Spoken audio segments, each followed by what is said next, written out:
Xəstə 76 yaşında müraciət edib. Belində 4-cü, 5-ci bel fəqərisində yırtıq var idi. Laminektomiya olunub, implant qoyulub xəstəyə.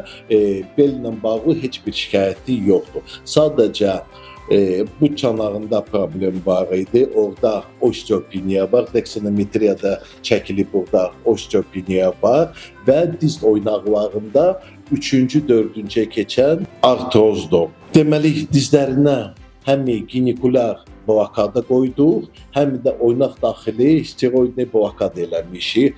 Xəstəyə də tövsiyə elədik ki, 10 gün ərzində dizlərinə soyuq qoysun, səhər-axşam 3-5 dəqiqəlik, 10 gündən sonra təzədən yanımıza gəlsin. Ağrıların azalmasının dərəcəsinə asılı olaraq biz biləcəyik ki, hansı müalicə taktikasını həyata keçirdəcək. Onunla da inşallah xəstə əməliyyatdan uzaqlaşıb və uzun müddətli ağrısız həyat yaşayacaq.